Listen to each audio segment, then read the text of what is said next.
Okay, Buzzard Shields South.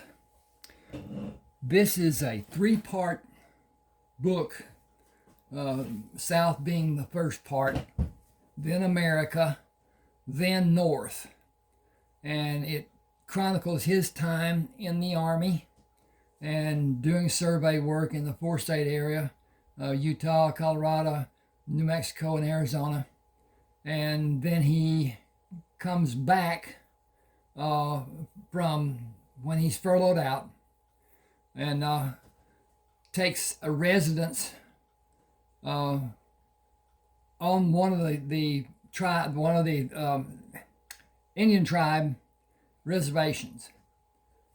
Nobody's supposed to be there that is not assigned, and since he's still affiliated, I guess you'd say, he has not joined any attachment to any regiment or whatever, and he is continuing his I guess you call it quest toward recouping his childhood, which you can't do, but all of us who went in the service early have that desire, but it's not a possibility. You can't rekindle, you can't take back, you can't do anything, whatever. But at any rate, this is actually part of the ending of chapter 9 of the book. I started reading part at the front and read some other parts and whatever. But anyway, I've skipped a lot of what was done and whatever and what he did. You can read the book. I guarantee you it's good reading. Every one of my books is fiction. Every one of my books is more or less historically correct.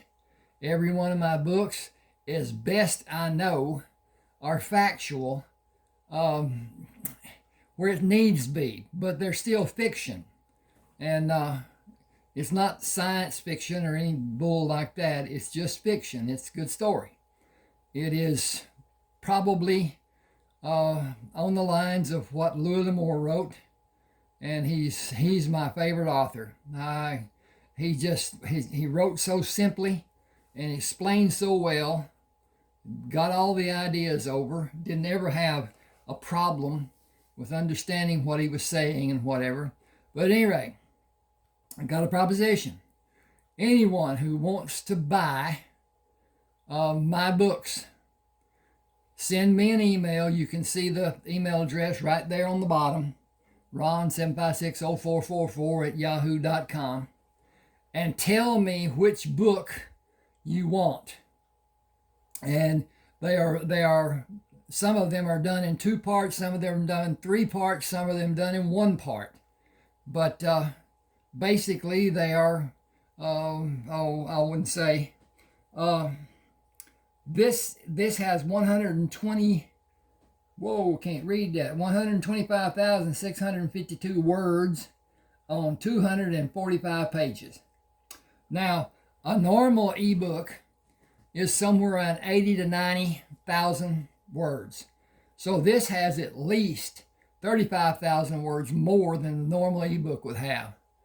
Now, I did the parts because you don't want 972 pages on your reader at one time. That's just, it's too much, I guess. I don't know. Anyway. It's the way I did it, and they are joined. It's not a matter of being a part and then it changes and another part and then it changes. It is one story in 3 books. South is his younger life. America is his, I guess you'd call middle. He's not yet out of his 20s during that time. And then North is his doing what they do in gold mining in eastern Alaska. Mountainous areas. The only way to get in is by a small plane. I'm going to sneeze. If I can get this rag out here, cloth. Excuse me. Boy, that was good. At any rate, I'm going to start here. He has found iron pyrite with strychnine, and it is used in a chemical process, whatever. I'm not going to get into that. I don't really understand it myself to start with, but anyway, you can find am I talking about strychnine? Anyway, poison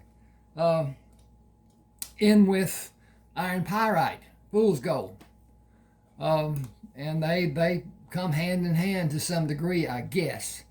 But at any rate,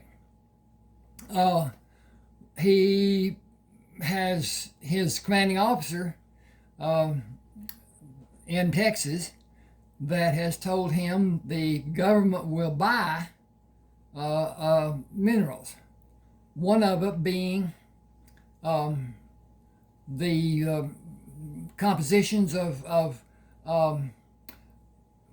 nuclear products. In other words, it's different ones. There are so many. I think there's about 7 ores that have radioactive properties, and different ones. Some of them I have described in the books, and it's a lot. The point is, I have 31 ebooks. 30 of them are on Smashwords. My latest one is called Coal. Okay.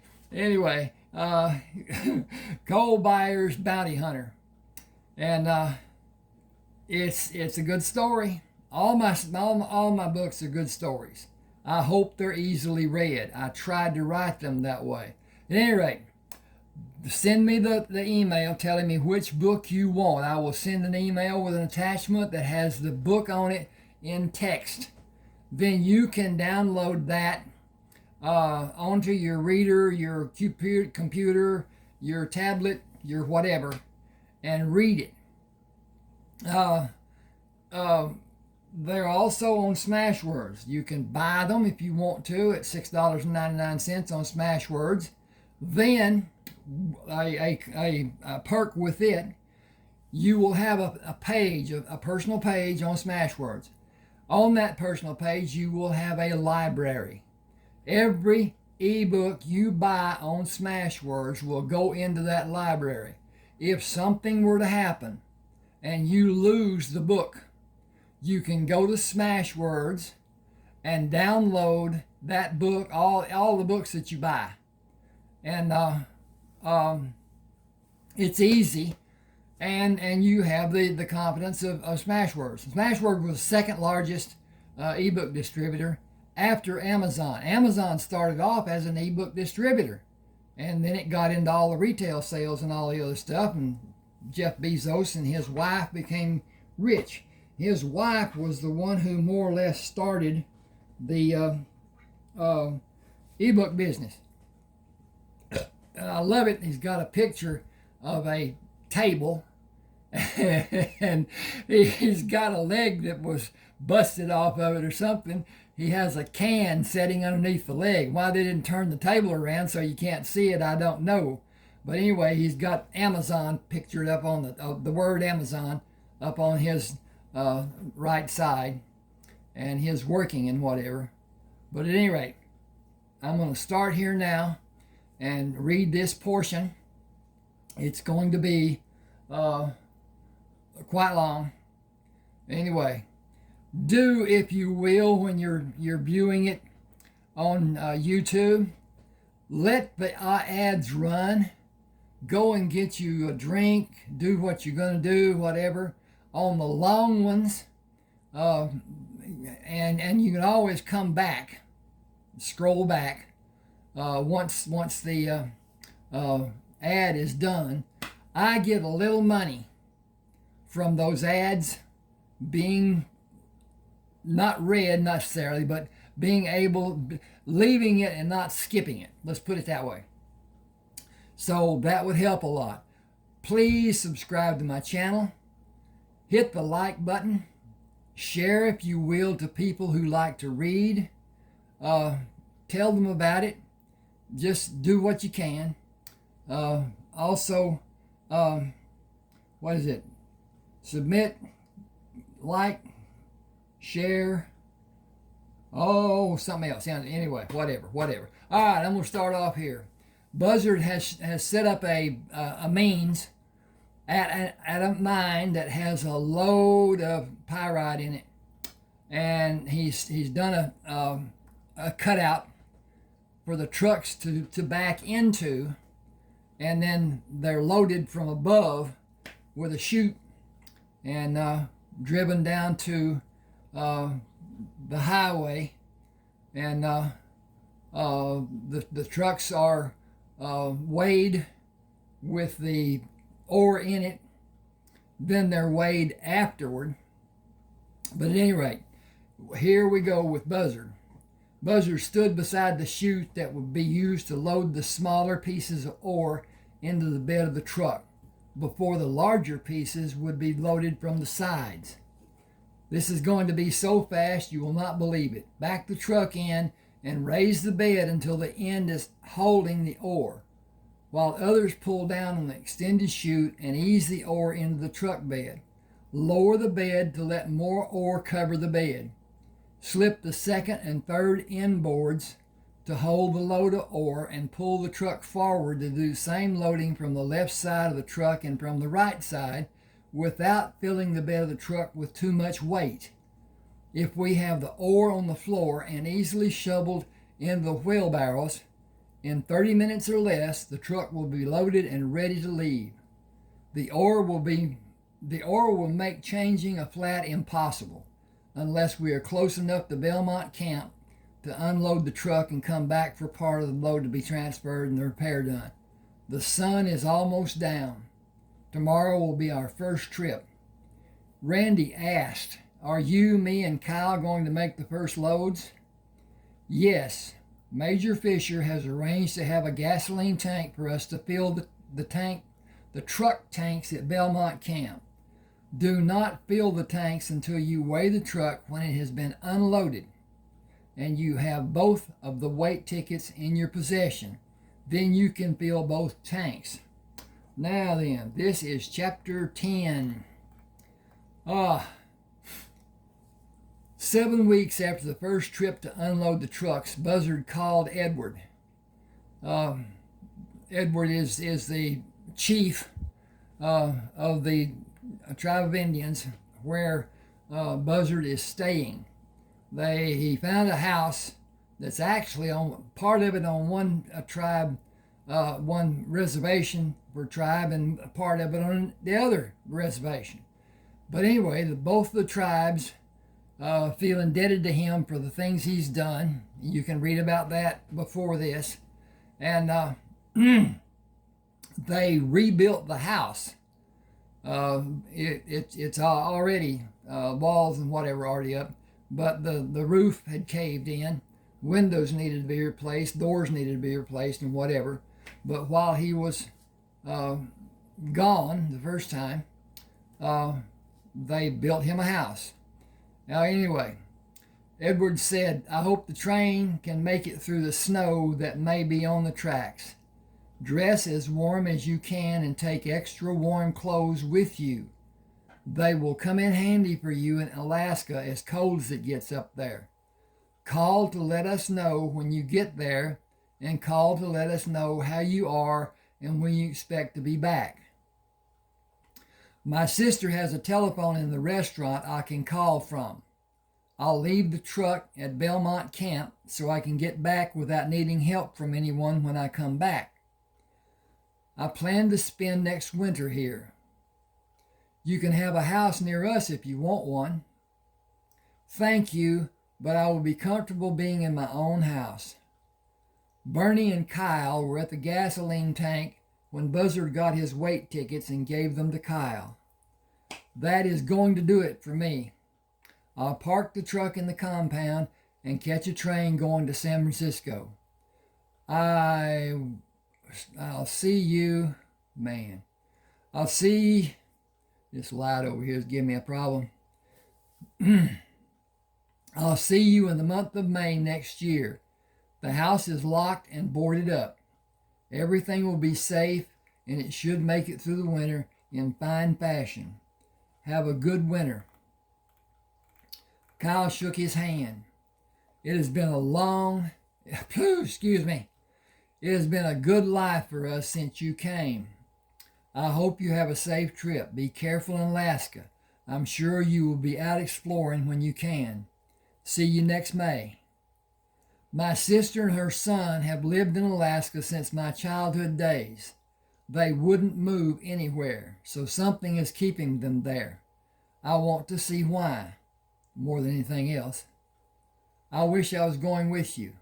It might be a great thing for you to do later. I'll see what it may be like and talk about it when I come back. Save your money. You'll need it if you go to Alaska. I don't plan on being around people more than will be needed. Placing the check receipts on the luggage and marking the 2 boxes, Buzzard had the ticket agents. Placing the check receipts on the luggage and marking the 2 boxes Buzzard had, the ticket agent asked, wish I was going with you. There's not much to do during the winter months here. Sometimes the snow gets too deep, so the trains get snowed in and there's even less to do, with people hoping to leave and sending someone to ask about when the train will leave. They can see the snow is worse than it was when they became stranded. The food supply gets sparse and men leave to go south. Some don't make it. I am not that adventurous. You should board now. It will not be long until the train leaves. Have a great trip. I'll be back when the ground dries out. Late April or early May, usually. A woman looked at Buzzard when he passed the window she sat near. I lost my place here. Okay, here we go. A woman looked at Buzzard when he passed the window she sat near without smiling. The conductor punched the ticket Buzzard gave him. I am Sam McDaniel, if you need anything. Buzzard Shields, if you need anything. Sam smiled. It is good to have men like you on the train this time of the year. The tracks have been reported to be clear, but that can change in a heartbeat. That is when men who can lead are needed. Can I depend on you to help? If I am needed, I will do all I can. Keep your satchel closed. There aren't many on the train that brought food. You could share, but will they share with you when yours is gone and they find food for themselves? I've seen it happen so many times. It always has the same bad ending. I can't let a child suffer. Only grown people are on the train. Children are not allowed aboard during the winter months. The woman continued looking at Buzzard when he moved by her and took a seat on the opposite side of the aisle, several seats away from hers. After the train left the station, she moved up the aisle and sat in the seat facing him. Are you an Indian? I was told only Indians live near Flagstaff. I am eager to learn about Indian culture. Buzzard leaned forward, pulled his arms through the backpack, picked up the pouch, and stood up. Please excuse me. Smoke break. A young man blocked his path near the rear of the car. That was rude. Buzzard pushed his left arm through the strap of the satchel and brought the strap over his head. My response had no effect on anyone. It was disrespectful. Please allow me to pass. Why should I? Sam opened the rear door wider. How is everything? Buzzard said, I was coming to visit with you. Come on then. Do you want to have a seat and let Mr. Shields pass? Reluctantly, the man stepped behind the seats, glaring at Buzzard when he walked by him and went to sit with the woman. Sam said, I don't tolerate any kind of trouble. He was just trying to impress the young woman. We were both relieved when you interceded. He got to sit with her and pretend to be sympathetic and I got to continue avoiding a bad scene. More like two bad scenes. Do you want to put your valuables in the safe? Buzzard laughed. As poor as I am, what would I have of value to anyone? The bottom of your satchel is pushed out. I am an agent for the government. Sam said, I knew you were when I saw the boxes you brought with you. I saw you walk back to the station after you took the truck to store it. Only a government employee would be allowed to transport weapons and ammunition, and one of the rifles you have is of a large caliber. It is obvious to men who served. It will scare a civilian out of 3 years' growth. You did not have room in the boxes for what you have in the satchel. Buzzard said having a need might require too much time if I needed to break into the boxes. Sam shook his head. You could buy the train with what you have in that satchel. I wish you would allow me to lock it away just to keep it safe. I appreciate your concern. I'll feel better having it if something happens. That is not likely to happen. We will pick up other passengers along the way to San Francisco. I can't watch all of them all the time. Will this train go all the way to San Francisco? Not across the bay. It will turn around and make runs to San Diego and come back during the winter. Only engines with plows will be used going east and west. How long did you serve? 2 years in the Corps of Engineers. I retired as a staff sergeant. What was your rank? You'll laugh. Why? Because you'll think I'm too young. Is that impressive? It is. Higher than staff sergeant? Yes, I attended meetings with my commanding officer. Damn. That will just about cover it, honestly. You would honor me by telling me. It must have been a remarkable need the military had. Army. I led a group of men constructing buildings at Fort Howard and acted as advisor to Colonel Milton. The position required my having a higher rank. Then I supervised a geographical survey of parts of the states of Arizona, Utah, New Mexico, and Colorado, with our focus being the mapping of reservations for the American Indians. I did a bit of prospecting along the way while I worked for the Army. Sam asked, are you even 20 years old? I just had to ask, sorry. It is a valid question. It deserves an answer. I am not. I was not 16 when I enlisted. You could be charged for that misrepresentation. I've seen it done. With what I could do for the Army and the number of men I brought with me, the Army turned a blind eye and shouted very loudly that I was needed. I've been in meetings with officers who held nothing less than the rank of colonel, and if I was ever addressed, I was called sir as a sign of respect for my abilities, not as respect for my enlisted rank. You will undoubtedly want to ask why I left the Army. Freedom is the only answer I can give. I lost part of my childhood with the pressure of my early life, responsibilities, and the Army for what should have been my later school days. My mother died while I was surveying in northern Arizona. I was not in a location where I could be told for more than a month after her death. I cannot describe what that did to me. I got out to recoup part of my lost childhood. Naturally, it's too late, but the dream motivated my decision. Military life is not my utopia. I don't want shackles of any sort. Excuse me, I need to check on the progress and see what's. Yep, we're doing okay. Okay, Sam smiled. I stayed in for the pension. I lost all of my middle years. The pension is a disgrace. I have duty calling. I'm forced to go through 3 cars to check for valid tickets. I suggest you move to the last car and avoid the need to teach a man a lesson on manners and underestimating a more experienced man. I think you offered a wise supplication. Sam says, I don't know what that means, but it sounded good. Can we talk later? You have duties. I have time, nothing but time and a few books. It is a long way to San Francisco. I have a lot of general last time, like you, but I have a bed in the caboose. It has a floor a man could sleep on. I use the term sleep quite loosely, with all the jarring of the ride we will endure. If I am needed, someone will come to arouse me. The crew sleeps on the other bunks, or I would offer one to you. The floor and safety are welcomed. I have an oilcloth. You can use a pillow and a blanket. Fold it and store it during the day.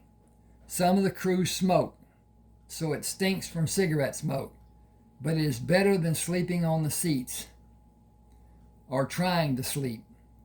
Sit near the rear and keep your satchel against the wall. You didn't say how old you are. I celebrated my 18th birthday less than 2 months ago. You were 15 and directed a crew of men. 34 craftsmen and their apprentices enlisted in the Army with me. Most of them found a home for the rest of their lives. My father attempted to teach me everything he knew, and I tried to grasp every detail he was able to express. What I was not able to understand in the way he presented it, I researched in books I was able to read. I have insights and abilities with all that knowledge as he had me show him. I understood those principles he was teaching me. I not only had knowledge, but also working knowledge. The Army took advantage of my abilities and assigned me the task of teaching men in my crew the nuances of constructing buildings while we constructed assigned buildings which I designed or improved the designs. That's a really good run-on sentence. After a year, I was assigned to the responsibility of mapping a huge part of the southwest region of America in geographical and topographical surveys. I felt like I was imprisoned by the work I was assigned and the lifestyle the military requires. Sam said, fun is not a part of military life. I fully understand because I sacrificed so many years of my life. You can't go back. Whatever you missed is gone forever. It can't be rekindled or relocated, and you will never be compensated for that loss. It is like our journey on this train. We will sacrifice 12 days to go to a destination. The time you spend on a ship going to Anchorage is another sacrifice. Looking back, I sacrificed so much of my life for a meager amount of what I believed I would have now. I wasn't duped. I misunderstood how government calculations are done. I did not read and understand the fine points. Buzzard said, neither did I. For some men, joining the Army was a true blessing. It was a prison for me to some degree. I had moments and I had privilege. I still have and will have as long as I'm associated with assisting the government. Buzzard spent the day watching the landscape as the train moved through it, occasionally standing on the bottom step of the caboose, leaning against the handrail of the platform, looking forward and enjoying the pockets of hot and cool air the train passed through. Sam had him sleep near the bunk he occupied to allow the crew members room to climb into their bunks and leave as they needed. Buzzard slept with his head resting on the satchel he carried, covered with a blanket. We're going to move on now. A young boy held a newspaper above his head and shouted, "Athletics beat the Cubs. Going 2 games up on the Cubs. Game 5 tomorrow. Cubs must win 3 straight to win the series. Read all about it." Buzzard moved by him to claim his checked possessions. A tall black man said, "I can take you to the ferry if you're going across the bay." "I am. What is the standard fee?" "A nickel, but I have to ask others too." "Do I have time to wait?" "Yes, sir. Almost an hour. Sandwiches and other food can be had inside the station." Buzzard moved to the wooden bench and sat facing the luggage cart the man would pull to the ferry. A man inside the baggage car pulled the first box across the floor of the car to the door. This one is heavy. I can't pick it up. Come down and help me get it on the cart. I can't.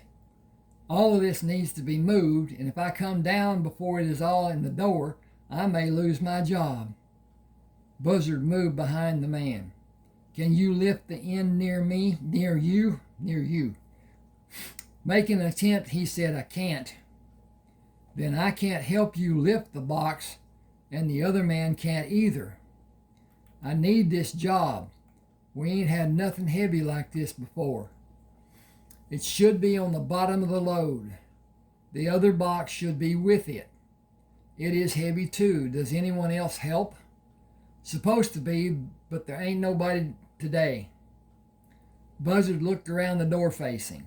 Bring the other wooden box to the door and come help move them to the cart. I'll carry one end to help. I may get fired if I leave these other pieces and don't get them moved to the door. What will happen if the consigned pieces are not moved to the cart because the two of you can't lift them? If I come down to help, we need to hurry. If you help, we need to make damn certain no one is injured. That's all that matters to me. I am able to lift one end and possibly the entire box, but I wonder what effect my moving the boxes might have on your future working for the railroad, if my action is seen. You'd be helping the railroad. Can't nothing be said about you doing it, Jerry. Can't nothing be said about you doing it. Jerry, don't say nothing. Come down here and help us move the two boxes before we both get fired. Buzzard tested his ability to lift the boxes before they rested on the cart. I can move them a short distance, but when I need to.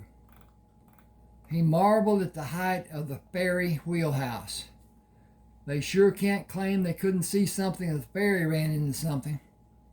The ticket agent for the ship gave Buzzard an envelope with Seattle scrawled on it, worked a few minutes and gave him another with Anchorage written on it. Keep them safe or you'll be charged for passage again. Your luggage will be marked and loaded, then unloaded when the ship arrives in Anchorage. You will not be required to disembark from the ship in Seattle. If you do, be certain you have the ticket for Anchorage with you to go back aboard the ship. After you go up the gangway and board the ship, a steward will examine your ticket and direct you to your stateroom. A time schedule is posted on the door. The times are strictly enforced. Have a good trip. Buzzard found the movements of the ship to be distasteful and hardly left the stateroom during the trip to Seattle and on to Anchorage, where Annalise and Lee waited behind the metal barrier, waving at him. Lee moved Annalise to the opening and waited for Buzzard to come to them. He threw his arms around her and pulled her off. I need to make that. Okay. Anyway, he threw his arms around her and pulled her off her feet in a tight hug. It seems like an eternity since you left Lubbock. Lee, I'll get to you in a minute. I'm making up for all the years I have not seen your mother. She kissed him on the cheek. You've grown to man size and you aren't finished growing. Oh, I missed so much after Papa died. We all have. I closed the restaurant and need to get back to it. We have a truck to take you back in. He kissed her on her forehead when he let her down and grabbed Lee's hand. There is so much to catch up on. How long will you stay? Through the Arizona winter. I'm still working for the government. Lee asked, did you hear about the stock market failures? Only that people were jumping out of windows to commit suicide. That was the big news on the ship. I didn't pay much attention. I did not enjoy the time I spent on the ship, and I focused on keeping some degree of normalcy. Lee said the first time up in an airplane may have the same effect in a smaller way. Buzzard grinned. Then I won't enjoy flying either. I've got a flight tomorrow if you want to go with me. It isn't a short flight, but the weather is supposed to be fair. I guarantee you will love the view. Maybe we can find a place for you to claim. I can't imagine moving through the air being anything like a ship going in 7 directions at the same time, as it sometimes felt like it was doing. What have you been told about the effects of the stock market collapse? That money will be devalued so bad it will take a fistful of large bills to buy anything. We don't take dollars now. Not because of the stock market. We haven't in a long time. Gold or trades, but no cash money, and the silver coin has never been worth its face value. Banks are closing without giving the people their money. We have never done business with banking here, so we aren't affected like the people in the States are. My flying business may slow down a little, but I'm catering to rich people. It won't be much loss, and it may even increase if they decide to get away from what's happening in the States. Rich people don't seem to think the way common people do. You came on a ship.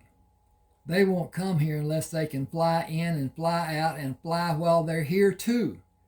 And they want everything done for them. I tell them straight up, I load the plane. I fly. I unload my plane and I fly. Anything else does not fit my hand. Harold Carnes tells them the same thing. We're the only pilots that live here. We both have mail routes. Not a single piece of mail has ever complained or asked for something to be done. When Lee ran to get the truck, Buzzard put his arm around Annalise. Are you going to be all right with all the financial uproar going on? This is a tight community. Everyone knows everyone. Everyone has their own means of managing their life. We watch out for each other and help when is needed, but nobody expects something for nothing. I can give a free meal when someone is having a hard time, and he will do anything he can to repay me. That mess in the States doesn't affect us much. I've got a room set up for you. Lee has room in his house, but he has lots of friends who play poker at his house. None of them smoke, but the evenings become mornings. A lot. Then Lee is dragging the whole day until the next poker game. He's 23 years old and still acts like a teenager. But he has already done good with the gold you sent us. The plane is going to be due for an overhaul next month. Everything? I'm afraid so. Will you help him? Help him, yes. Do it for him, no. It is his to do and his fault if it fails. I will not live with his death on my conscience. It will not be my fault. He has to be the one who examines and makes certain every piece going back in is not just strong, but without a weak point and destined to fail. Excuse me a second.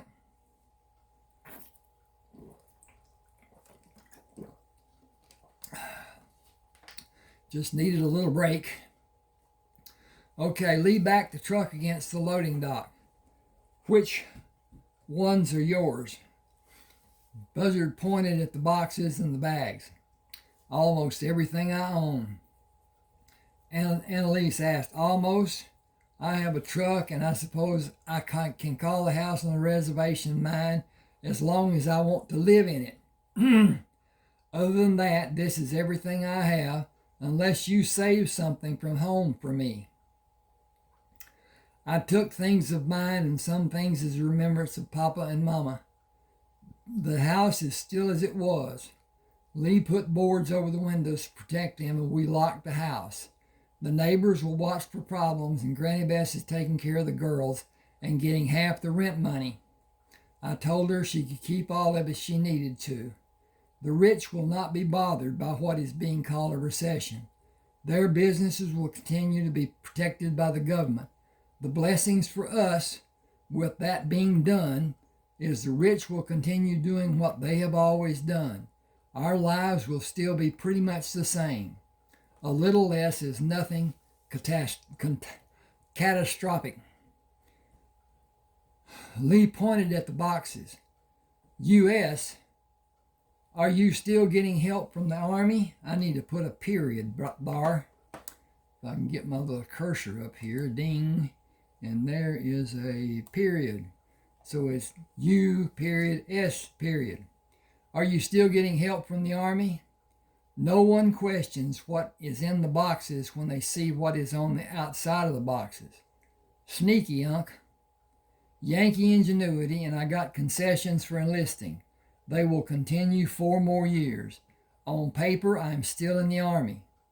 At the bank, I am only a consultant with consultant monthly payments. I will retain my rank if I reenlist any time in the next 4 years. Lee pushed the box further into the bed of the truck. I'll fly my mail route the day after tomorrow and take a couple east to a ski lodge for the weekend, then go back to pick them up next Thursday. I found a bunch of places we can do gold panning,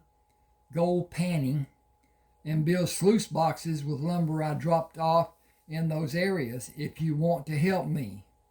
1 man can do the work, but 2 can do it a lot easier and a lot safer. I found gold in the stream beds and dug some out of the banks.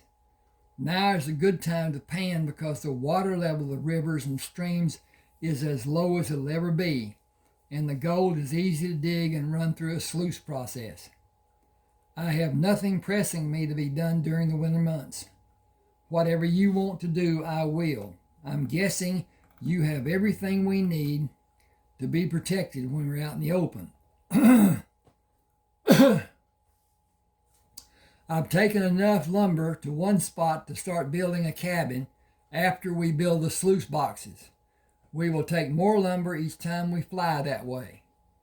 If just you and I are the only load, the plane can carry 8 or 9 long boards, 2x10s or 2x8s. It can only carry 4 or 5 2x12s, but the number grows with several trips. The cabin will be finished before winter is over. I've spent a lot of time panning for gold and found enough to pay you back for me and Mom and have a tidy sum stored away. Will you be able to land and take off in the heavy snow? I've mechanized the landing gear with a hydraulic to raise the wheels and allow the skids to slide over the snow. The only time the wheels are needed is here and at Valdez when the landing surface is dry. How will we deal with the snow? Snowshoes and shovels in some places. In other places, the mountains protect the valley by pushing the clouds higher and stop snow from forming as readily. It still gets snow, but nowhere near as much. That's where we will build the house. If I did not need outside help to live there, I would. I'd miss the flying business, but it would be the only world I would know. Buzzard said he may not only... Buzzard said, he not only looks like Papa, he sounds like him. If Papa had been able to find... Something's jumping around here. Find a place to live away from everyone with Mama, he said, my cursor's not where I need it to be. Okay. I got it. There you go. And, okay. He said he would go there in a heartbeat. I wish he could have seen Alaska. It would have been a love affair for him. Lee stopped the truck at the back door of the restaurant. We will open and get everything squared away to serve the afternoon and evening crowd and take your belongings to Mom's place. Will my boxes and bags be safe? Not a problem. Crime does not exist here. Everyone knows everyone. Nothing bad is allowed. We have a constable, but he's mostly a chauffeur. He handles traffic, an occasional late-nighter gone stray, and generally does what other people need him to do. Buzzard helped set up the tables and followed Lee into the adjoining room. Dance floor. At certain times, some local talent will put on a show. The back room has a shuffleboard and 8 pool tables, all coin-operated. No one smokes inside the restaurant or game room, and no drinks are allowed in the game room, and no rowdiness allowed anywhere in the building. Buzzard said, you have a shuffleboard inside? Come see it. It isn't an outside shuffleboard. It's smaller and it's raised up with steel pucks you can push to score points. It requires a degree of talent to play and be able to play it with success because every time is different and every opponent is different. What do you win? The game. That seems like a waste of time. It is an obsession for some people. Okay. Does Anchorage have a public library? Next door to the schoolhouse. I need to drive out to the airstrip. We will go by the library on the way to check on the plane. I'd love to see it. You've never flown? I've never seen one take off or land. You're in for a treat. How's your heart? As strong as it needs to be. Just keep in mind that it can glide a long way if it has enough altitude and speed. I can find some place to land if we have an emergency. Have you ever had one? Not yet, but I try to always be prepared. The biggest danger is the takeoff and landing. Not much can happen to the engine or propeller or rest of the plane. I inspect the control cables every week or every third trip. Maintenance has been done on it, and I'll check the cables and fluid levels. It needs an overhaul next month or sooner, just as a precaution. A bird hitting the prop can be scary. A big bird can be worse. If I was doing it, it'd be my plane.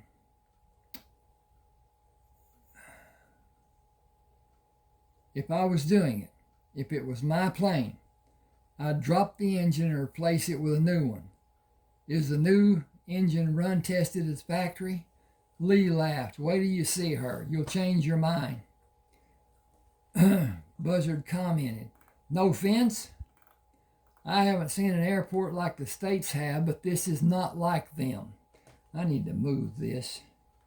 Okay. And that's over there, and that's over there, and that's smooth, and that's good, and maybe that won't be hitting me on the hand like it's been doing. Okay, that's my control. My pad on my computer died, so I had to get a mouse that I plug into the side and use it instead of using the pad. The pad didn't work very well when I got it. And came from Walmart, came from China, and once you taken it out and blah, blah, blah. Anyway, I got it. Anyway, okay, back. I haven't seen an airport like the States have, but this is not like them. Anchorage has a flight coming in and leaving on Tuesdays and Thursdays with transfers of passenger and cargo, including mail. I fly mail to Valdez Tuesday and come back Wednesday, then fly back Thursday and come back whenever I want, unless I have consignments. That rarely happens. Sometimes I have passengers coming back. That doesn't give me freedom. That doesn't give me free time to do as I usually do and fly northeast a long way from Valdez to look for gold. It is there to be freely taken. Just about everyone in Anchorage has a pouch of gold and we trade with it. Mom keeps a tab for most of the customers and they pay with gold.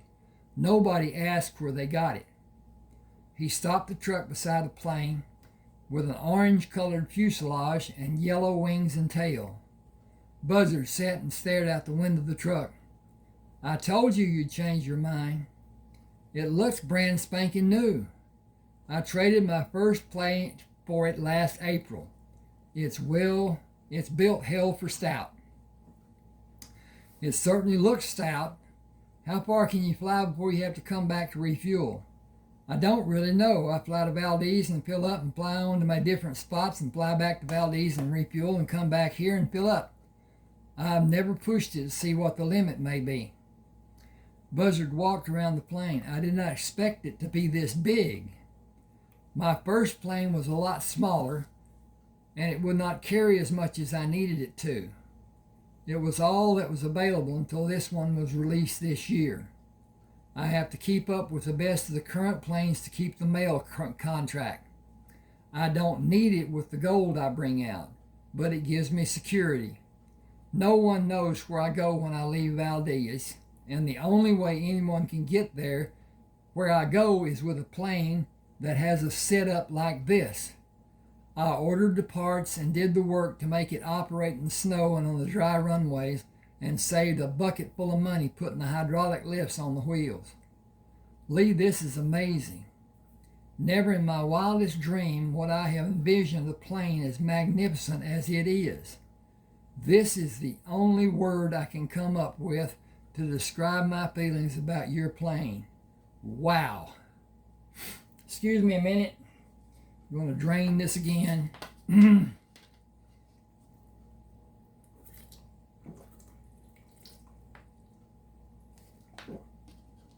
I didn't bring extra water. So, let me get dry as a bone.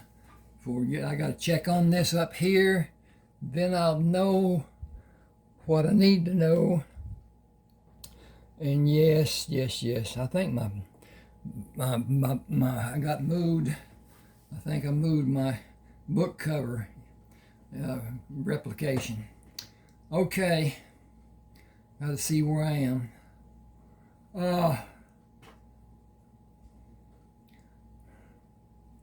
Okay. Lee, this is amazing. Never in my wildest dreams would I have envisioned a plane as magnificent as it is. That is the only word I can come up with to describe my feelings about your plane. Wow, I've been there. That is probably what you would say if you had seen the price tag that came with it. I traded the old plane and a bundle of cash for it. Had it delivered here and the old plane taken back. It was dismantled and it left on a ship. I felt like a big part of my life left with me, but then I looked at this beauty and moved on.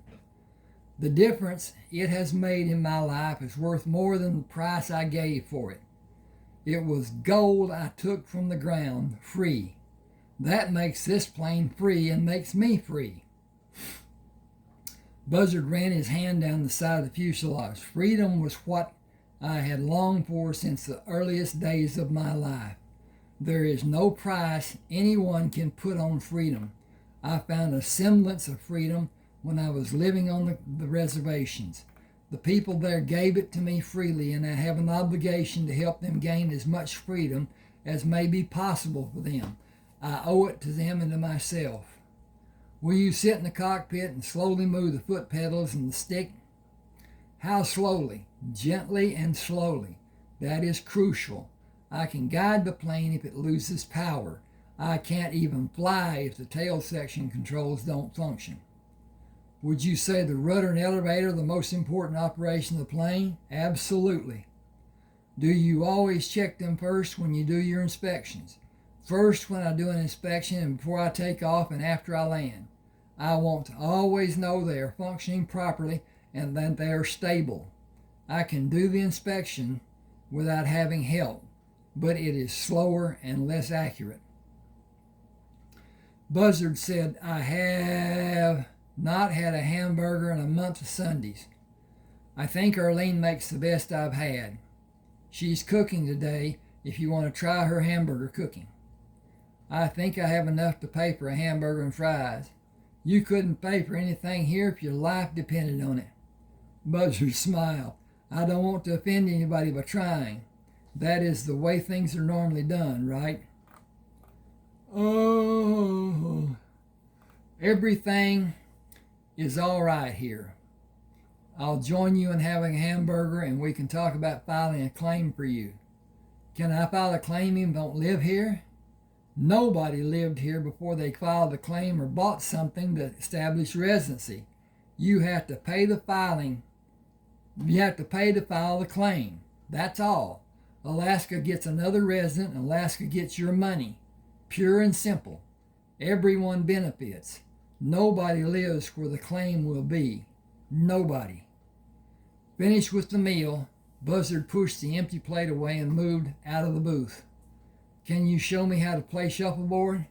It is simple. Push your two pucks down to the other end to be the closest to the end. Each turn and get points. 11 points wins the game. Players alternate who goes first.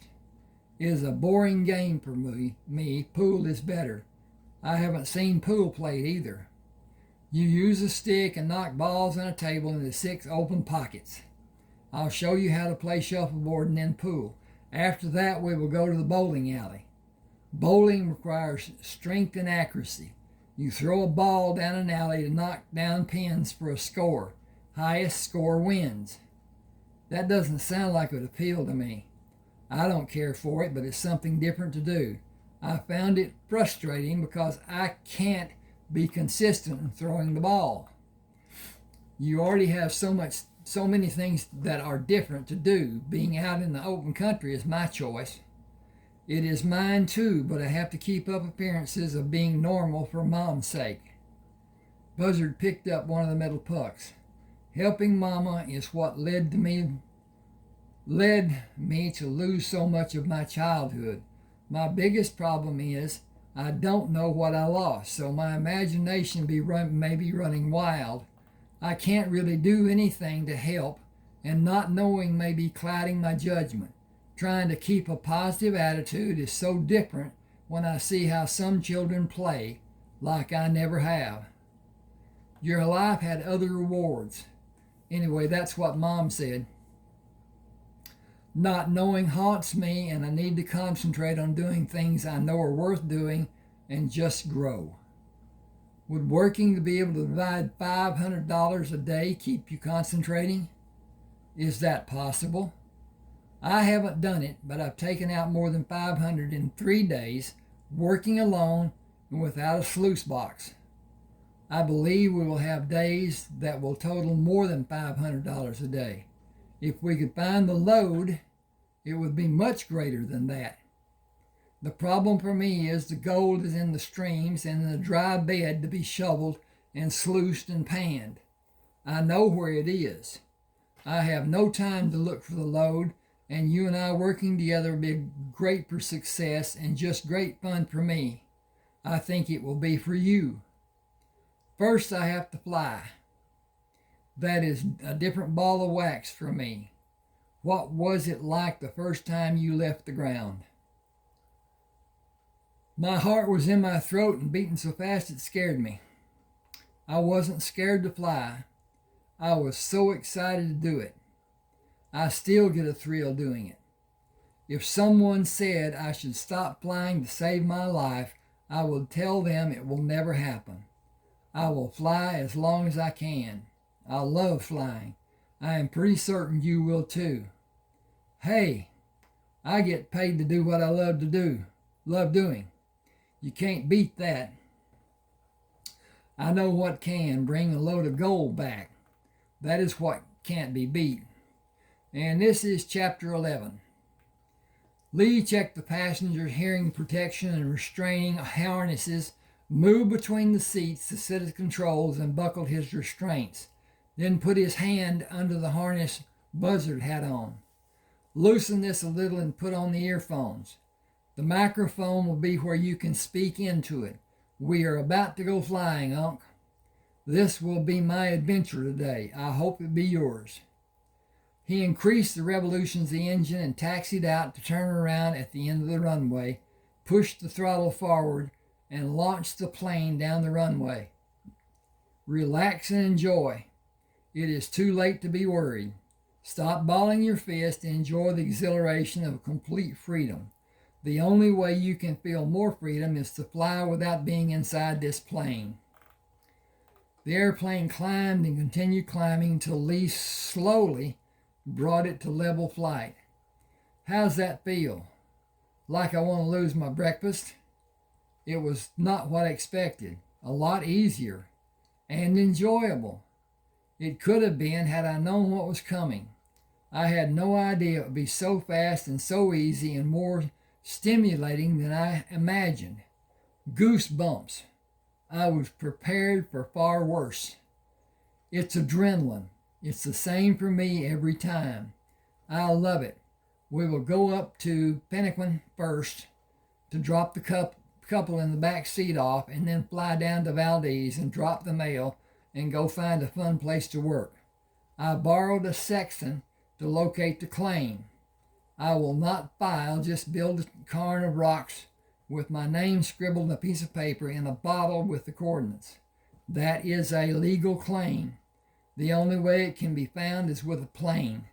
Nobody will be able to drive or walk as far as it will take them to get there. Excuse me just a second. I got to go over here and I'll be right back. Okay. I'm going to go over here to the fridge. I need to turn the light off and left on. At any rate, here we go. And I got to check on some stuff here. And play now.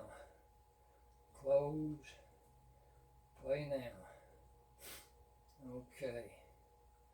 We've got, what is this? Okay. 46. Oh, 104. Okay. I'm coming back now. Better get a drink. I had not planned to do this long, but I'm enjoying reading this. Hopefully you're enjoying hearing it. But at any rate, now, hang on a second.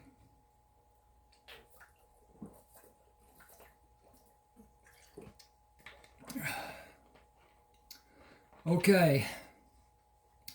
Landing on the grass in Pennaquin, Lee taxied to the fuel pump and stopped the engine. I gotta put this over here and watch that fall. Okay. Everyone take off their restraints. Give me time to get outside and help you down. We will be here Monday afternoon to fly you back to Anchorage. The man gave Lee several bills. Thank you for such an enjoyable flight. Buzzard stepped down and walked around the tail of the plane until Lee motioned for him. The man pumping the fuel hung the hose on the pump and took the bill Lee gave him. This will give you a credit on the return flight. I'll list it on the board in case I'm not here. I'll be back Monday afternoon to take them back. I should be here, but I will still write it down the board for you. Lee followed Buzzard, climbing into the airplane. It's about 30 minutes to Valdez and another 45 minutes to the valley. We will come back to Valdez for the mail before we pick up the passengers here. That gives us the better part of 4 days. I have seriously enjoyed flying, but it's not something I want to do on my own.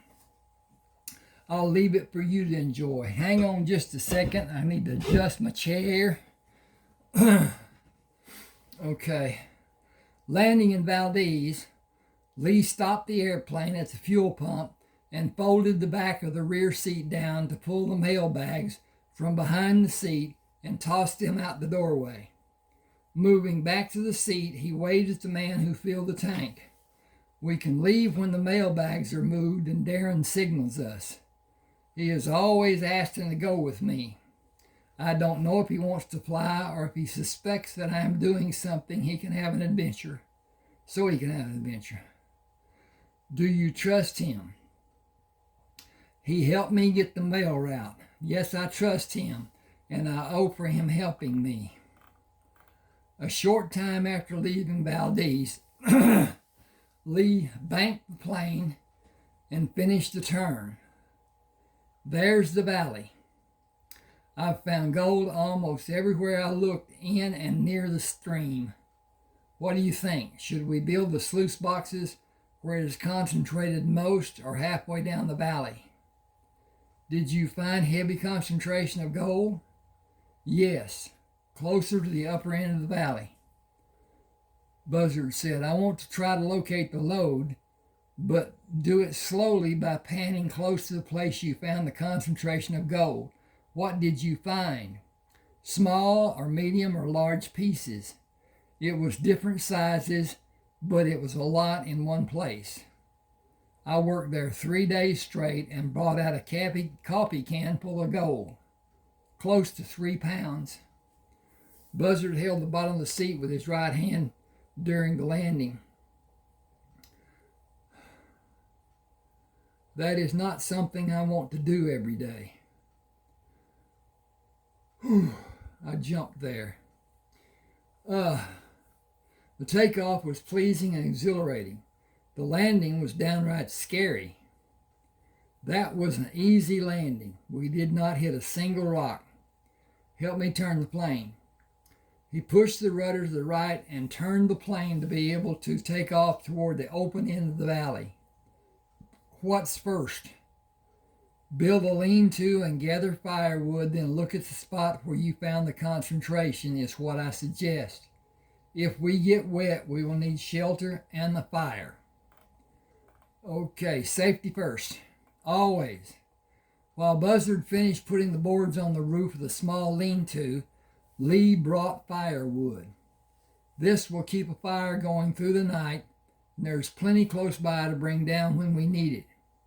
Buzzard pulled the backpack on, slung the rifle behind his right shoulder, picked up the shovel and large pan. I think the best place to start is where you found the concentration of gold. You know the area best. Will you favor doing that? Is that a good place to start? You are planning to try to find the main lode today. I mispronouncing that. Are you planning to try to find the main lode today? I think we need to see how much gold is in that location and how much can be found going up the stream until we aren't able to find more. The lode should be up the side of the hill above that spot, and no, that is not my prime objective. I am in discovery mode. I am not above taking all the gold we can carry out with us when we leave. We don't need to find the lode to do that. The concentrated area will give us the best chance to do it unless we can find the main lode easily. I don't anticipate that happening. We need more mining gear than we have. We should find the best means to extract the gold, whether it is in the water or out of the water. In the water will be constant. It may be anywhere if it is not in the water. The lode requires another means to extract the gold. We need to adapt to the different situations. Lee walked up the bank, sunk his shovel in the ground. The easiest way is standing in the stream and move the pan to dislodge the lighter soil and find the bottom of the pan and the debris that remains. Gold is heavier. It will fall and not wash out if you practice washing it to capture it in the pan. The pan is dry. Stand near the edge of the water with your bare foot in the pan. Put your foot in the rubber boot to test it for leaks.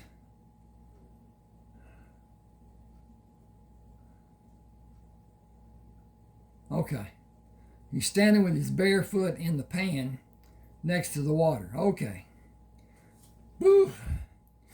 Better to have a wet hand than a wet foot. Lee worked to test his boots while Buzzard checked his. Nothing wet for me. Lee slipped his boots on. Time to get started. Dig and make a pile, then pick it up in your hand and put it in the pan to wash it out. Buzzard whistled. The bottom of the pan is more than half covered with tiny chunks of gold. Lee said the size should be larger when we're closer to the main lode.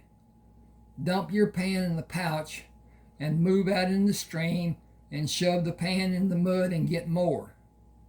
It will have more gold the deeper you get. If there is a slide upstream that has the water blocked from coming down here and it reaches a level to overflow, you will hear the water coming. Get far away from the water in a hurry and take the gold in the pouch, if I haven't taken it. That's the reason I put your stuff up high on the higher bank. Buzzard worked until his back cramped. I'm needing a rest and work the kinks out. The amount of gold we have taken out does not seem to be diminishing.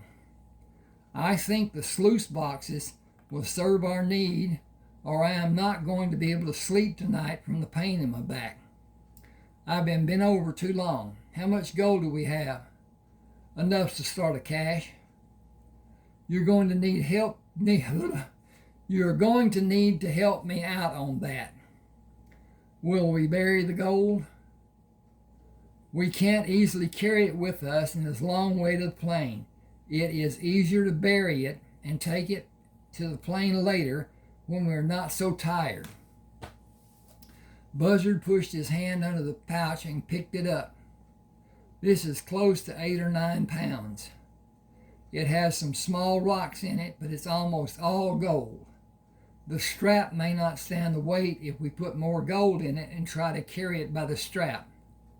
A box might be our best bet. Put a top on it and bury the gold and leave it until we have a better means to move it.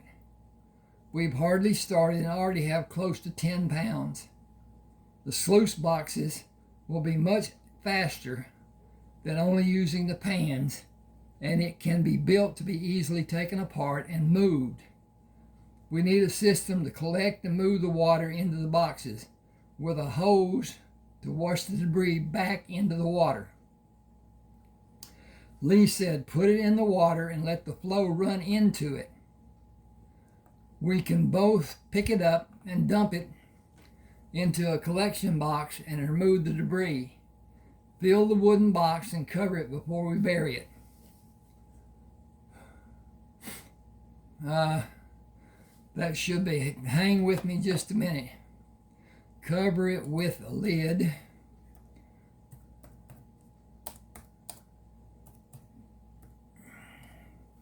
Okay, fill the wooden box and cover it with a lid before we bury it.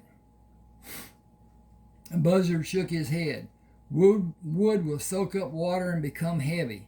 We need a metal trough to contain 3 narrow troughs with raised teeth or spines that are tall, reducing them in size to not as tall, and continue reducing the resistance to the lighter material passing over, maybe 1/4-inch increments, with supports that will raise or lower the main trough to be in the stream and one to be out of the stream on the bank, with buckets to dig and carry the dug stream bank to the outside sluice boxes and a water supply to use to wash the refuse down the fall into a 3rd set of sluice boxes in the water. We need smaller, stronger pouches to carry the gold. Take time and think about the amount of gold we took out in about 5 hours and what the dollar amount is.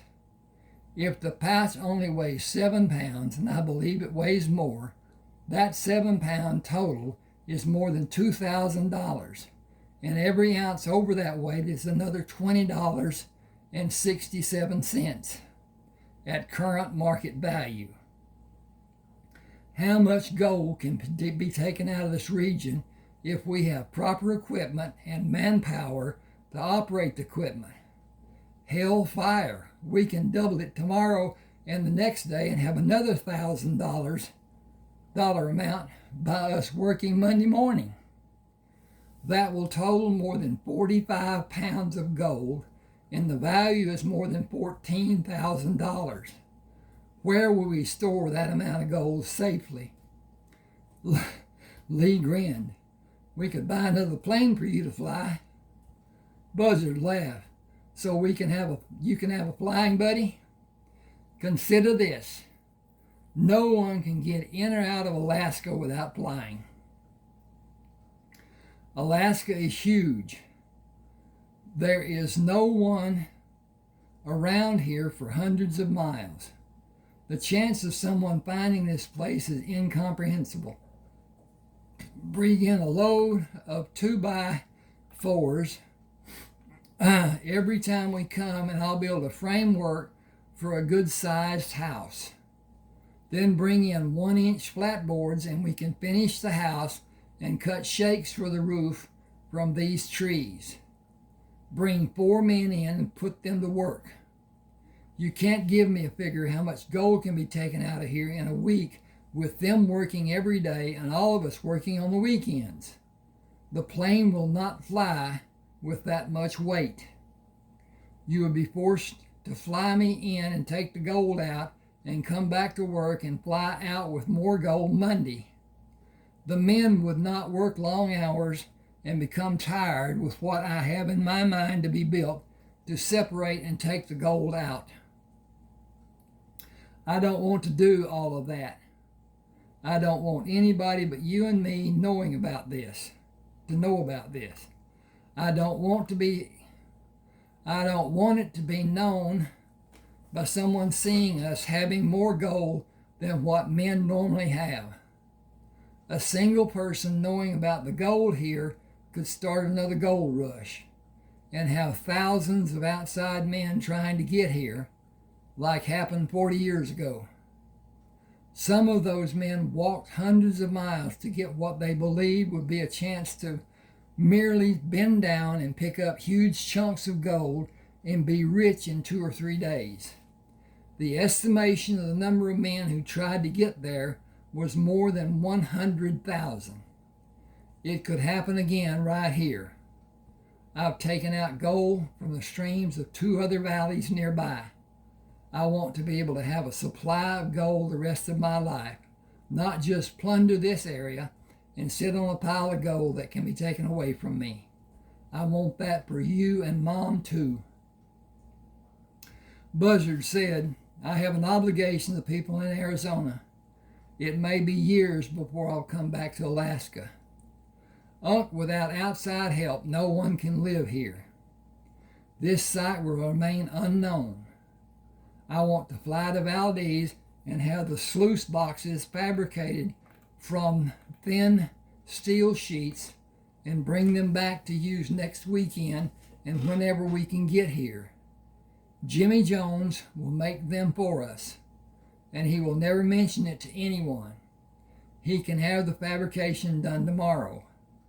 We will take the back seat to accommodate the sluice boxes and bring them here and go back to Valdez Monday to pick up the seat before we go to Pemmican. It's Pemmican.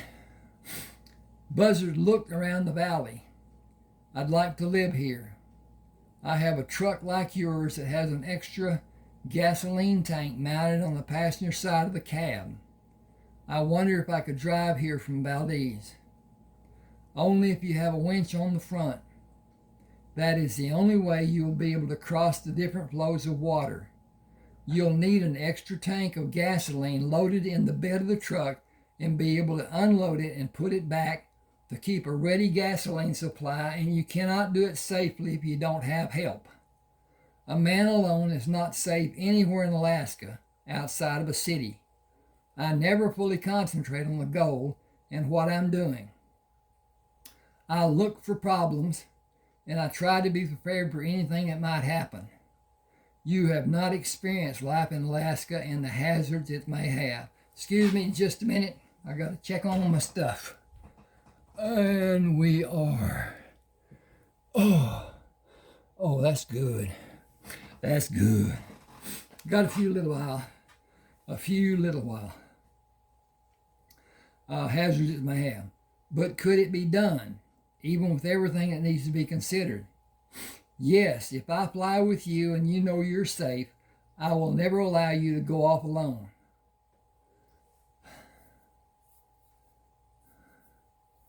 How will you follow me and not burn up the fuel in the plane?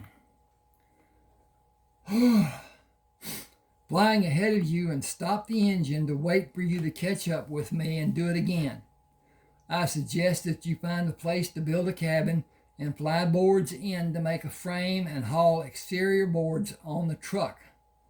We can talk about that while we fly back to Valdez to get the sluice boxes. We should probably hurry if we're going to catch Jimmy before he closes. Buzzard drew plans for the sluice boxes and the water funneling mechanism on the way back to Valdez. Lee used the public telephone to call Jim's fabrication. Jimmy, Lee, my uncle and I are at the airport. We have a need for a welding project. Wait for me. It'll only be a few minutes for me to get there. Jimmy came to the airport and drove them to his shop, parked and unlocked the office door. You have something you want built, right? Buzzard showed him the drawings and watched Jimmy's facial expressions change to pure glee. Come with me. He pulled a tarp off what looked like a stack of metal. Is this something like what you want? Buzzard examined it and moved to the next pieces. Is this telepathy? It is what I want to have on my claim northeast of here. How do you suggest I get it there? Lee put his hand on his shoulder. Fly it there, but don't try to work alone. There's too much that can go wrong. How long have you had this? Many moons. I'll let you have it for a bargain. You take me to drop the next set off at my claim and help me get started for halves. That is a complicated proposal. You know what will happen should it become public knowledge that you found precious metals. I know. It will not be known if no one tells. I sure won't, and I know either of you won't. We have too much to lose. Unc? Buzzard turned to Jimmy to face him. Is that all you want? That's all. Mine the gold until it's all out. That's all. Buzzard said, show us. Lee said, what? Buzzard said, look at his face. JJ has found his source, I believe. Jimmy opened a drawing, took out a leather pouch, and poured out the contents on the desk. Yep, mother lode, I'm in. Lee said, just hold up there a minute. You get what you want. What about what we want? Am I right, Unc? Buzzard grinned and turned back to Jimmy. You won't be able to run your shop. I have a man who can knock out the little bit of work we do. I know where a small fortune in gold is. I don't need a welding shop when we are finished getting it out. What do you want in return? The same as you, only we haven't located the source yet. We took out 7 or 8 pounds in about 5 hours from a stream in the dry bank. We worked until our backs were hurting doing panning. Every pan showed color. Will you do it for thirds? Lee grabbed Jimmy's hand and pumped it vigorously. Deal with you helping. You get a percentage when you're not helping. We don't need anything more than what you have except the funneling and the hose for the water. That is a great idea. I plan to use a bucket. Your idea will be so much easier. I can have it finished in about an hour, if one of you will help me. Lee said, lead the way. Jimmy pulled small sheets of metal off a rack and placed them on the cutting frame. What are the dimensions, and shouldn't the outer shell have hinges to collapse it to a flat shape? Lee said both to hide it and for the ease of moving. Hinged is a great idea. Locate the stake pockets so they are up when it is folded.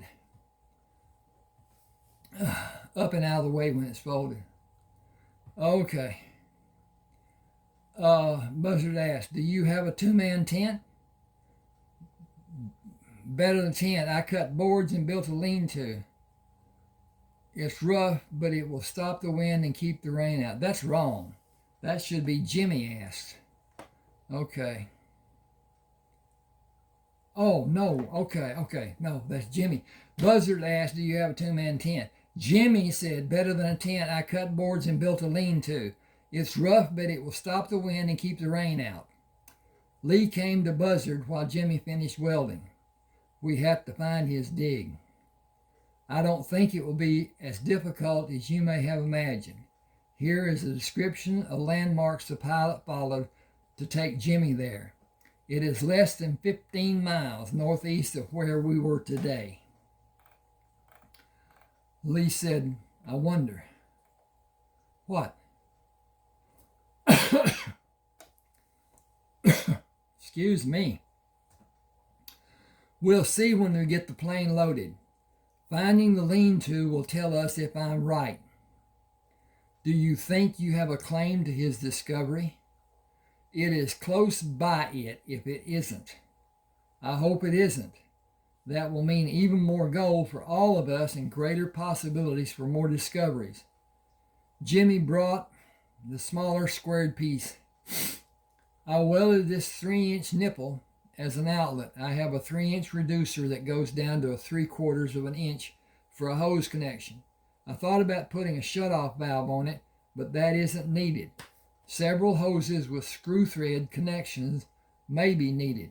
I'll get them later. Buzzard said, do you have a faucet? I think we'll need it to slow the flow of water going into the sluice boxes. I'll get it.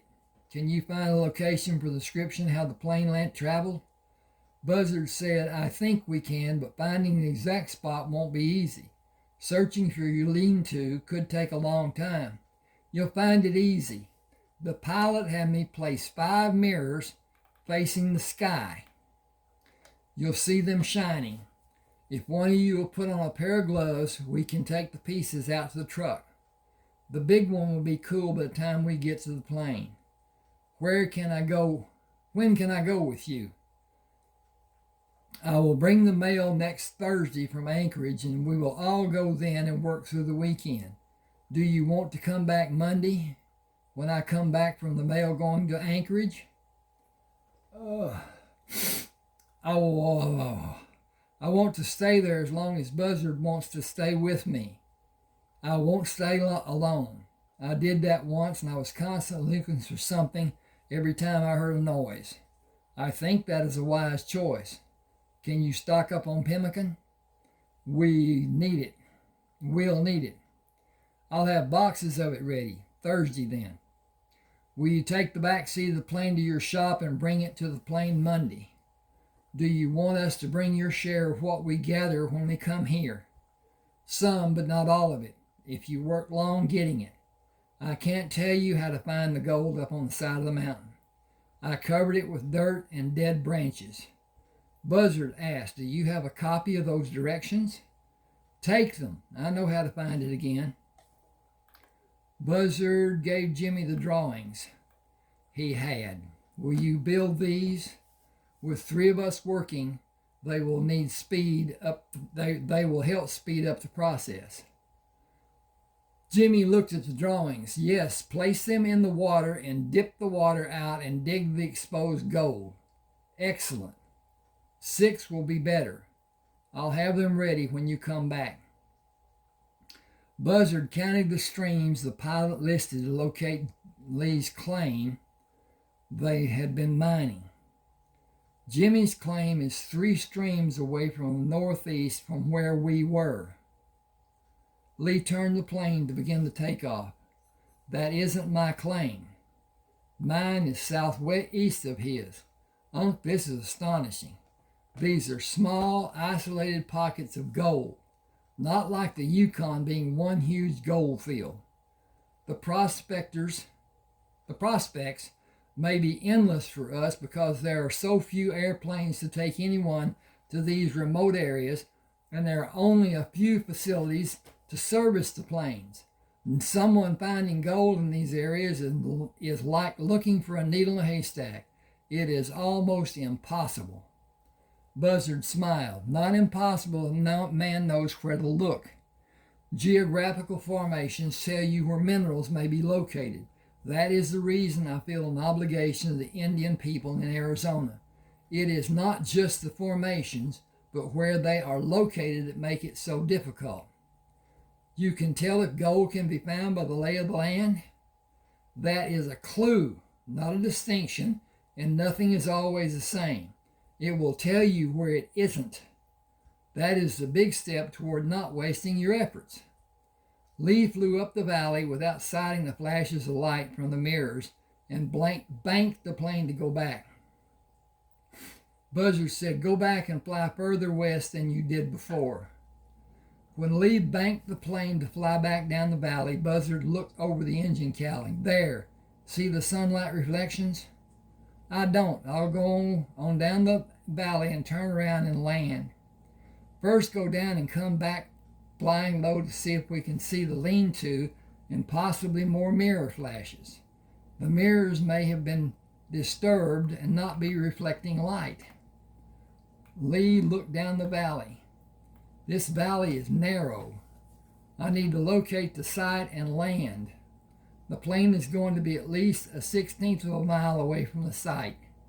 That means we will be forced to carry the sluice boxes and water collector that far in 2 trips, and all we need after that is as many trips as it takes us to get it there.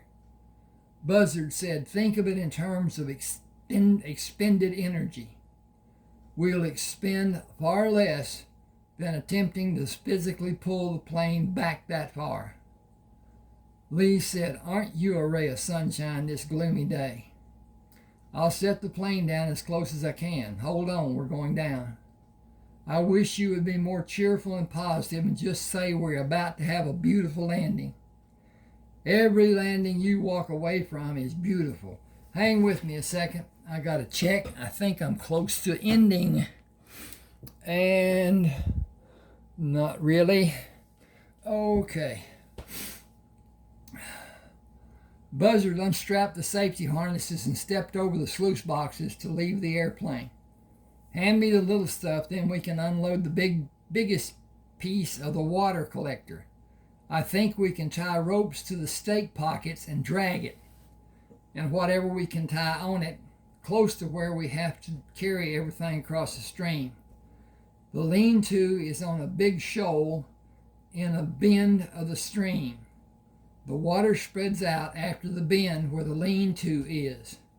It should be shallow enough to easily carry the sluice boxes and water collector to the other side. Unc, you were always looking at the bright side. You keep me looking up. Buzzard asked, can you see the load? Where? Look up the slope at the deadwood standing up straight. Deadwood sags or falls. It never stands straight. You're right. That stands out like a sign saying, come and get me. But I wouldn't have noticed like you did. We shouldn't disturb it. Don't you want to see if he actually found the source of the gold he found in the stream? It is his. This equipment is his. The gold we are taking out of this area is his. I think we should let him have his pride in opening the find and saying he discovered it all over again. We will soon know how much gold is here. We should move the equipment and have it set up and get busy. Then we'll know. Lee said, I want to see color before I go to sleep. Oh, that will satisfy me enough to let me sleep. Got to move the page. It is waiting on us, not the other way around. Lee gave Buzzard the small end of the water collector. I was impressed with Jimmy's construction. It is close to what you had in your mind. Is it close to what you had in mind to build? Excuse me a second.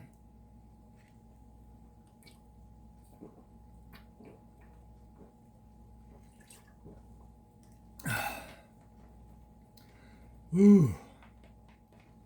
Close, but it needs small improvements, like a grate to keep larger pieces out of the tables. We will be constantly picking them out before we can use the water. A heavy 1/4-inch screen will work. Buzzard asked, will you adjust the faucet to slow the water flowing out of this hose? It's coming too fast. Tell me when. Lee looked up at Buzzard as he adjusted the water flow. I'm starting to lessen the flow. Tell me when. There, that's perfect. The hose needs to be wired in place to give us freedom to fill the sluice boxes. Look at this. You can sleep like a baby tonight. Look at the color in every section. This beats the hell out of panning. We will pan to collect the finer pieces taken out of the sluice by the overflow of the water, but it will not be back-breaking work like we did earlier today. Lee pulled the pocket watch out. It is after 10 o'clock. We don't need a fire to stay warm, just for safety against prowling animals. Buzzard said, and coffee. Start the day with coffee and end with coffee. Ooh. And we're kicking on again. Lee looked up at the roof on the lean-to. Memory of their Lee looked up at the roof on the lean-to. Memory of their finding the lean-to returned when he looked at the back of Buzzard's head. Unc, I woke up and didn't know where I was. Have you ever done that? Countless times, but instead of jumping up like I did at first, I learned to relax and let the memory come back. It took longer than I wanted at times. I am enjoying the briskness of the air this morning in this great cup of coffee. What a wonderful way to greet the day and get ready to give it my all. Look at all that's been given to us. Lee moved out of the lean-to and pointed to the south. Look at those clouds. That storm will be here in less than an hour. We need to get everything back away from the water and get ready to stay as dry as possible.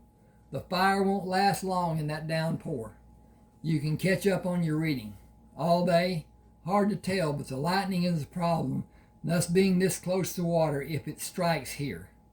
The mountains around us will give us a degree of safety, but the storm is moving up the valley.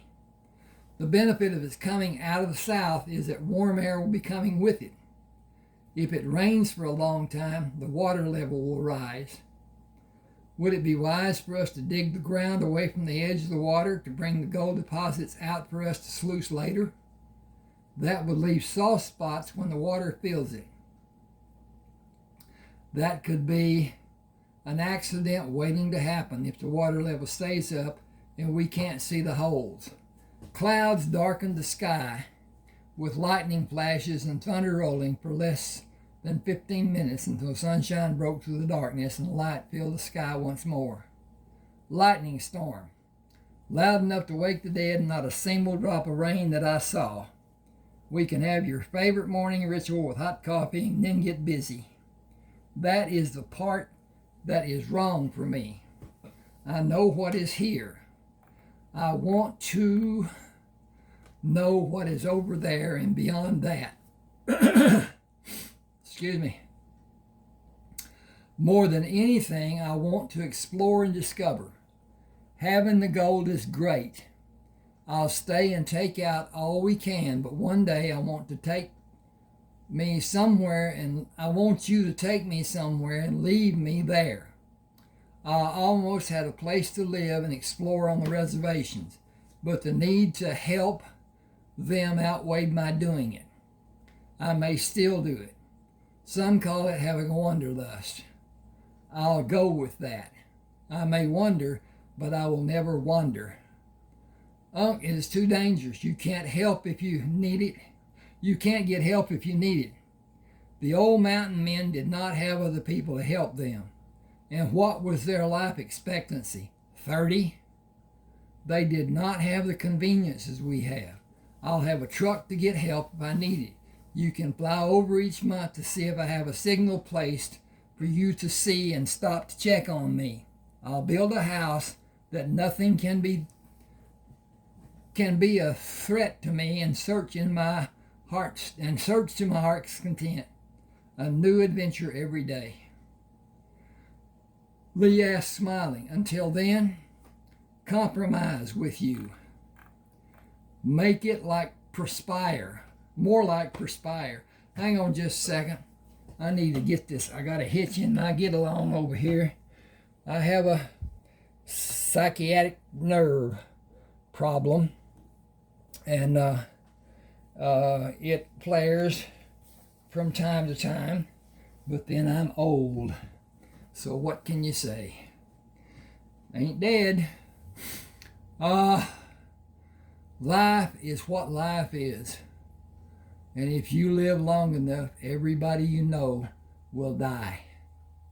It's what it is. And as far as my immediate family, they're gone. I had some cousins younger than me that may or may not still be alive. I don't know. Some of them are out in California. Some of them are around, but we haven't talked in years. I'm not one to take a lot of guff off of people. And when somebody starts in on me, it doesn't take me long to get done with them.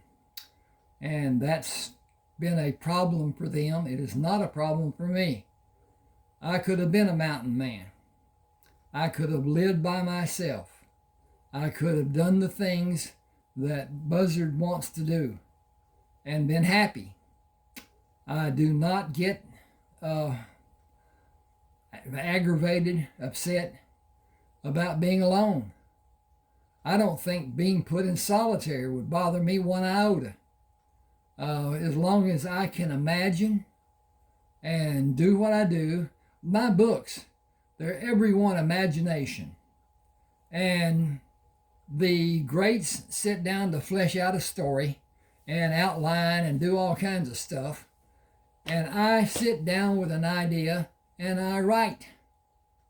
And it's inspirational, I guess, because after I've done it and read what I have written, like I'm doing now, this is like I'm reading somebody else's tale.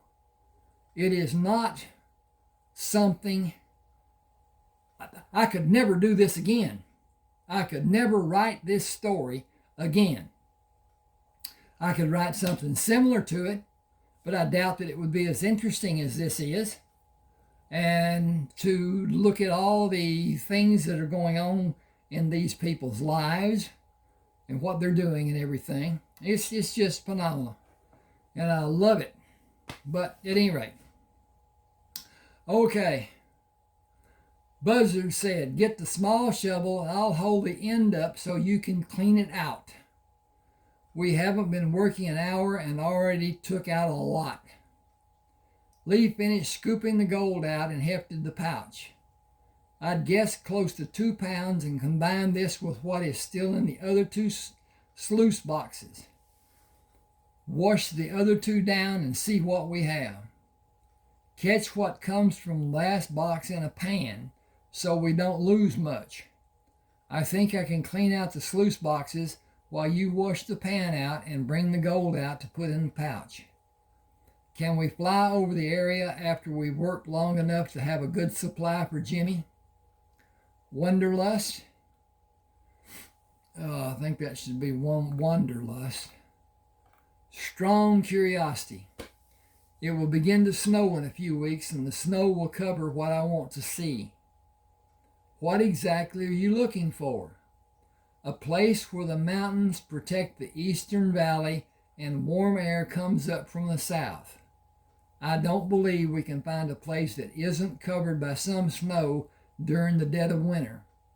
I can build a cabin and put up enough canned goods and food stuff to make it through most of the winter months. I will need to have a good water supply. We can do that. Jimmy and you working here will give you 2 plenty of time to do the mining and us to do the exploring. We'll find what you want if it exists. Buzzard finished washing the sluice boxes down and scooped the gold into the pouch. Then took the pan from Lee and dumped the gold into the pouch. How much is gold selling for now? $20.67 an ounce. A pound of gold will bring us $330.72. I would guess we have about $700 worth in the pouch. Buzzard turned to look at Lee. We will take out more dollars in gold today than most men working for someone make in a year. From what I can see, we will, and you and Jimmy will every day we work here and the other sites too. We can go look for your Shangri-La when we fill and empty the sluice boxes again. I'll use the pan to bring the mud off the bottom in the stream and fill the sluice boxes while you wash the gold out. Lee stood back to allow Buzzard room to dump the pan. That's enough. Dump the last pan. Okay, hang on a second. I gotta... Well, if I can get my cursor. There it is, and there it is.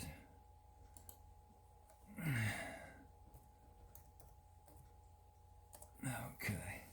Lee stood back to allow Buzzard room to dump the last pan. That's enough. I got to come over here and hit that button, and browse, and Buzzard Shields revised. Okay. And A. All right. And there's that. Okay. That's enough. I know the first section and catch boxes are full. Catch the overflow in the pan, and we will gather the gold and go search for your place. Buzzard smiled. You can color me happy. There is nothing I found more exciting than flying. It may end my life one day, but it has given me so much pleasure that I will still say it was worth the risk. We have different things we like to do. I like the freedom of being secure in God's green earth and making discoveries. Flying is only fun for a while. It is almost mundane after that time. I wonder if riding in a fast car would be the same. Lee let the water hose drop into the stream. It is always exciting for me. Wash the pan out and hold the ends of the boxes up so I can empty them, and we will go. Lee made passes over 4 locations west of the valley they were working in before. Buzzard said, "Go back. I saw something. Fly lower and let me see. I think it was a bear and a cub." "What interest do you have in a bear?" "I think the bear is dead and the cub is alive." "You should be careful. The bear may not be dead. There is nothing more dangerous in Alaska than a wounded mother bear. The valley is wider than the one we've been in. You can land and make a circle to take off and stop the plane by the bear. I'll be ready to take off if the bear comes toward us.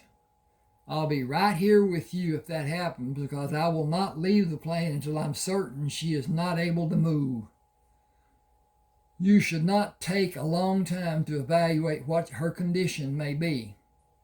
Fuel consumption isn't critical, but is important. Go past the bear's position when you land and give us plenty of room to move after you stop the engine, to safely restart the engine and leave ahead of any threat she may be able to bring." Lee stopped the airplane. Leave the door open and stand outside to see if she moves or if she is breathing, and give yourself room to get back in the plane and get away if we need to. Light snow is covering her and banked up around her. A warm body would melt the snow. The cub has moved around her many times the way the tracks look. It is coming toward us. I'll give it a handful of pemmican on a stick. I'll keep my fingers from the hungry mouth.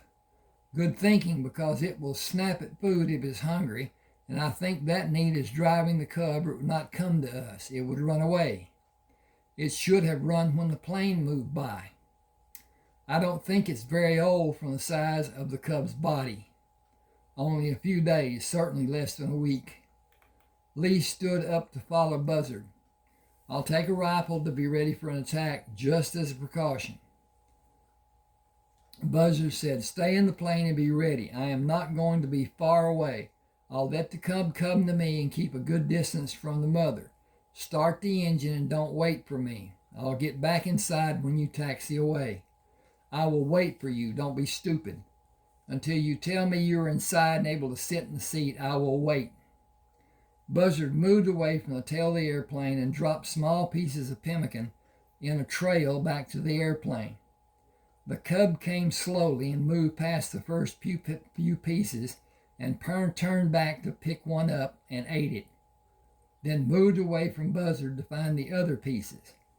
Buzzard stopped dropping the pieces and waited for the cub to come toward him. "Not too much. You'll overeat, and if I give you enough to let you. Just eat those few pieces I dropped, and we'll wait for a bit before you get more. You're only a tiny baby. You shouldn't have much of this." When he moved away, the cub followed and whimpered.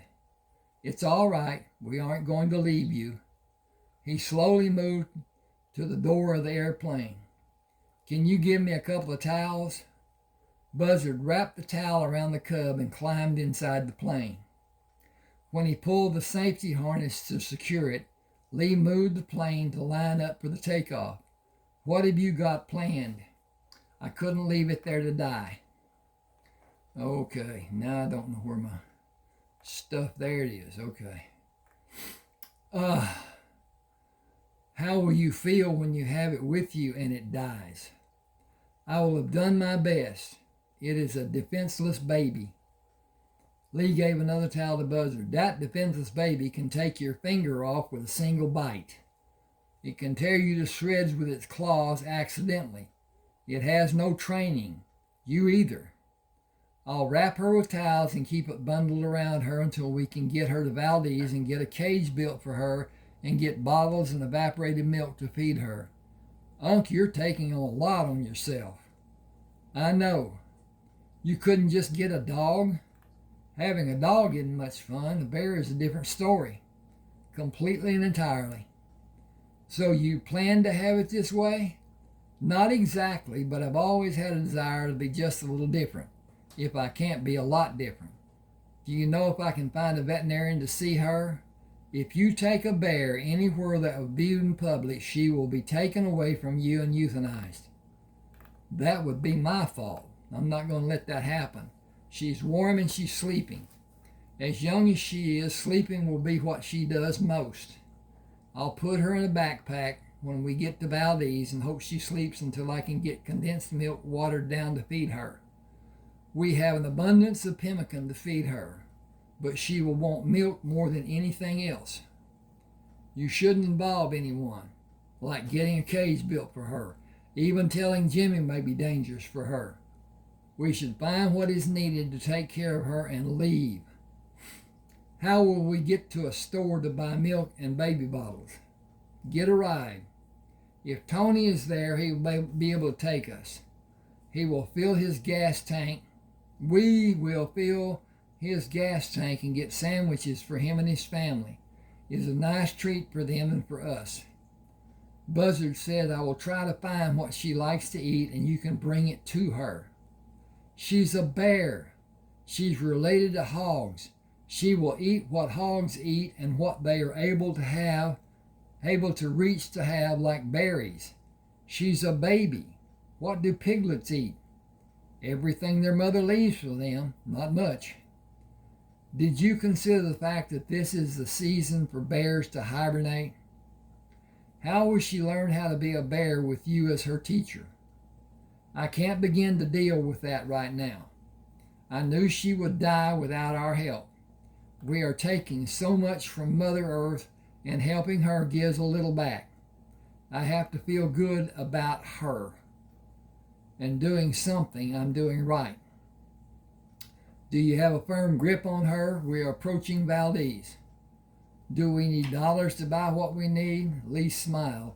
You will be hard-pressed to find any place that wants dollars over gold. The store we'll go to is no exception. Bill Percy is a good friend.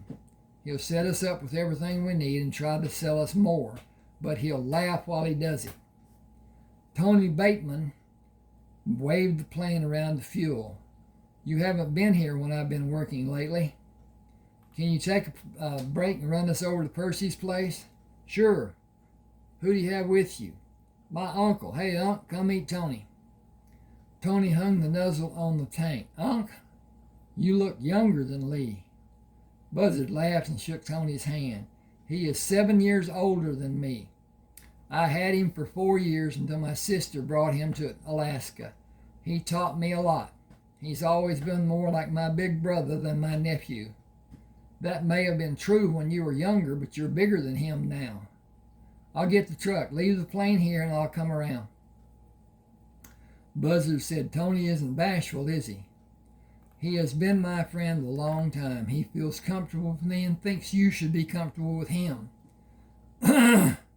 People are different here. They take a lot of pride in the people that in the States don't. What am I doing? Hang on a second. I gotta look at this. And so it is. If the bear should make a noise, we will sing to cover the noise and try to soothe the bear. Ruby. Her name will be Ruby. We will try to soothe Ruby, Unc. Will the plane be safe here? Absolutely. No one knows if someone is in the tower or not. It would take a miracle for someone to find the pouches behind the seat. The plane, the contents are assuredly safe. Come on and relax. You are too guarded. It will get you into an early grave. Lee took a backpack out of the side compartment of the airplane. Besides, what would you lose if someone did take the pouches? It has not been mine or yours yet. It would still be a hell of a loss. Tony stopped the truck before he approached the airplane. Hop in. We won't be gone long. I told Bledsoe I'd take a break. Tony ordered sandwiches while Bill Percy placed the items in Lee's list on the backpacks. What's in the backpack? You seem to be guarding it. Whatever you have is safe here. Lee put his finger over his pursed lips. Come into the back. He closed the door behind Bill and Buzzard. Show Bill. There won't be a problem? Bill asked from me. Hell no. What would cause a problem? He leaned over to see Ruby when Buzzard opened the backpack. Her mother died. We just found her. She needs milk. Yep, that could have been a problem somewhere else, not here. Stay here and I'll get a bottle for her. You need to keep her quiet. Lee said, we already decided to sing if she gets loud. God, I hope she sleeps. I'll be right back. Bill gave Lee a towel wrapped around a baby bottle. Similac, powdered milk formula. Just measure it and put it in a bottle. Add warm water and shake. Ready in seconds. Healthy and nutritious, and neither of you will need to sing. Lee, come help me get your list finished. Unc, you can stay here and feed the little beast.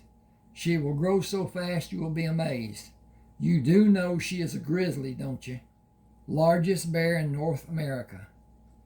The male brown bear is bigger. I read that in the Encyclopedia Britannica. That can get me a free beer when I'm out drinking. Or a fight. Okay, I'm going to quit right here. Ruby is a part of this story. Through this middle section into the second, which is titled North. Being that Alaska is north. At any rate, hope you enjoyed. Please subscribe to my channel. Hit the like button. Don't take any effort. Now look, the subscription, when you do it, is totally on YouTube. Has nothing to do with your computer or bogging it down or making it anything less than it already is. It's all on YouTube. So when you have that, you have a YouTube page. You have subscriptions on that page. There's nothing affecting your computer. A lot of people are afraid it will bog the speed of their computer. And it won't. It doesn't. It will not. At any rate, hope you enjoyed this part. I'm going to do excerpts from all my books like this. This was from page 130. Wow. Okay. 5 more pages will be 30. So that's 25 pages that I just read. So, that's one thing. Hope you enjoyed. Maybe it will be a nightcap sometime or whatever. At any rate, thanks for doing it. This is an